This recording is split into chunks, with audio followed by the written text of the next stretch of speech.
আপনার কি শরীরে সবসময় দুর্বলতা ও ক্লান্তি অনুভব হয়? হাত পায়ে পেশি দুর্বল হয়ে যায়? হাত পায়ে ঝিনঝিন, অবশ ভাব বা সুস্ফোটার মতো অনুভূত হয় কি? এছাড়াও দৃষ্টিশক্তি ঝাপসা হয়ে যেতে পারে বা চোখে বিভিন্ন সমস্যা দেখা দিতে পারে ভিটামিন ই এর অভাবে। রোগ প্রতিরোধ ক্ষমতাও কমে যায়। ক্ষত শুকাতে বা সারতে স্বাভাবিকের তুলনায় বেশি সময় লাগতে পারে। আর দীর্ঘদিন ভিটামিন ই এর ঘাটতি থাকলে স্নায়ু ও পেশির ক্ষতি হওয়ার ঝুঁকি বাড়তে পারে।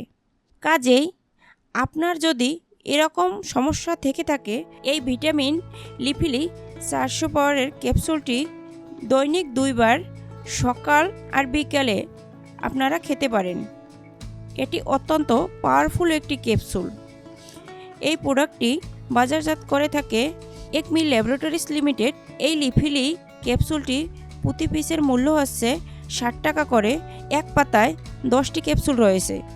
এছাড়াও এই লিপিলি ক্যাপসুলটি অনেকে চুলের গোড়ায় ব্যবহার করে থাকেন। তবে মনে রাখতে হবে, এসব লক্ষণ শুধু ভিটামিন ই এর অভাবেই হয় না, অন্যান্য রোগের কারণেও হতে পারে। তাই এমন লক্ষণ দেখা দিলে চিকিৎসকের পরামর্শ নিন এবং প্রয়োজন হলে পরীক্ষা করান। এই ধরনের স্বাস্থ্য বিষয়ক আরও নির্ভরযোগ্য তথ্য জানতে আমাদের চ্যানেলটি সাবস্ক্রাইব করে পাশেই থাকুন। ধন্যবাদ সকলকে। সবাই ভালো থাকবেন।